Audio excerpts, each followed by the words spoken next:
ناظرین، شاہ نواز اب 2 کشتیوں کا سوار بن چکا ہے۔ اب اس نے اپنی بیوی کو طلاق دینے کے لیے تیاری کر لی ہے، لیکن دل سے وہ نہیں چاہتا کہ اپنی بیوی کو طلاق دے۔ لیکن دوسری طرف سے اس کی ماں اس کو پریشرائز بھی کر رہی تھی کہ اب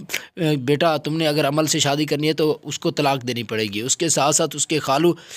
اور تمام لوگ اسے اسی بات پر متفق کر رہے تھے کہ تم نے اگر عمل سے شادی کرنی ہے تو اپنی بیوی کو طلاق دے دو اور اس کے بعد ہی شادی کرو گے، وگرنہ تمہارا اور تمہارے خالو کا تعلق نہیں رہے گا۔ اور ادھر سے مہرالنساء بھی ہار ماننے والی نہیں ہے، وہ بھی کوشش میں ہے کہ اسے طلاق نہ دی جائے اور اپنے شوہر کو بار بار اس بات کے لیے راضی کرتی رہتی ہے کہ میں تمہاری بیوی ہوں، اگر تمہیں چھوڑو گے تو تم بہت بڑا نقصان کرو گے۔ اور جب بھی اگر اس کا گھر والا جو شوہر ہے وہ اگر اس کے گھر رات کو دیر سے آتا ہے تو اس کے لیے جاگتی رہتی ہے اور اپنی محبت اس کے لیے بڑھاتی رہتی ہے تاکہ اس کا جو شوہر ہے وہ اس کو گھر سے نہ نکالے۔ دوسری طرف سے زین اپنا کام بڑے آسانی طریقے سے کر رہا ہوتا ہے۔ اس نے مہرالنساء کی بہن کو بہت بڑے جال میں پھنسا لیا ہوتا ہے، کیونکہ اس نے اس کی مدد کی تھی اور اس کے بعد کہا تھا کہ مجھے میرے پاس پیسے جو ہے وہ واپس کر دینا، اور اس کے ساتھ ساتھ اس نے اس کا نمبر بھی لے لیا۔ نمبر لینے کے بعد وہ بار بار مہرالنساء کی بہن کو تنگ کرتا رہتا ہے اور کہتا ہے کہ تم نے جو ادھار پیسے مانگے تھے وہ پیسے مجھے دو،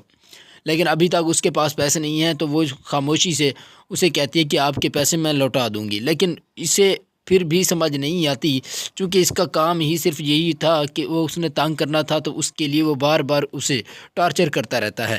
مہرالنساء کی بہن کی جو باتیں چل رہی ہوتی ہیں تو اس وقت اس کی جو چچی جان ہے وہ یہ باتیں سن رہی ہوتی ہے، کیونکہ وہ بہت زیادہ مکار ہے، اس لیے وہ اس تمام کے لیے اپنا بیٹی کا بدلہ لینا چاہتی ہے، اور یہی ذہن میں سوچتی ہے کہ کسی نہ کسی طریقے سے ان کا کوئی ایسی کمزوری میرے پاس آ جائے جس سے میں ان تمام لوگوں کو تانے دیتی پھروں۔ تو اب اس کے پاس یہ کمزوری آ چکی ہے، اب وہ تانے دینے کے لیے ہر کام کروانا چاہتی ہے، اور اس کے ساتھ ساتھ اس کی ماں پر بھی ظلم کر رہی ہے۔ جب بھی اس کی بیٹی آتی ہے تو اس کا کھانا بھی مہرالنساء کی ماں ہی بناتی ہے، اور ادھر سے رافع کو بھی اس کی بیوی نے بہت تنگ کیا ہوا ہے۔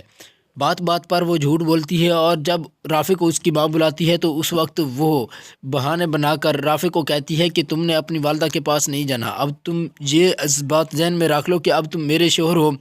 اپنی ماں کے بیٹے کم، میرے شوہر زیادہ ہو، تو اس لیے تمہاری ذمہ داری میں ہوں،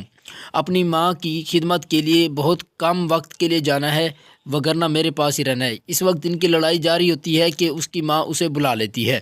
مہرالنساء کی ساسو ماں پہلے بہت اچھی تھی، لیکن اب اس نے جو اپنا اصلی رنگ دکھایا تو مہرالنساء بہت ہی حیران رہے گی کہ یہ اس طرح کا کام بھی کر سکتی ہیں۔ لیکن اب مہرالنساء نے یہی سوچ رکھا تھا کہ اب جو بھی کام کریں میں نے ان کا ڈٹ کر مقابلہ کرنا ہے۔ اس کے لیے اس کی جو ساسو ماں ہے اسے بلاتی ہے اور کہتی ہے کہ بیٹا میرے پاس آؤ، تم نے اپنا گھر بسانا ہے تو میری بات سنو، یہ والا گھر توڑوا دوں گی اور اس کے بعد تم دوسری شادی کر لو اور وہاں پہ تم ہنسی خوشی رہو۔ یہاں پہ اس کی زندگی میں صرف اور صرف عمل ہے، عمل سے شاہ نواز شادی کرے گا اور تم نے اس کو چھوڑ دینا ہے۔ جب تم چھوڑ دو گی تو اس کی شادی ہوگی، تو وہ راضی نہیں ہوتی تو اسے خلا کا فارم دے دیتی ہے اور کہتی ہے کہ تم اپنی مرضی سے اس خلا کے فارم پر سائن کرو اور اس کے بعد وہ اپنی شادی کر سکے گا۔ یہ خلا کا جو نوٹس ہے وہ پھاڑ دیتی ہے۔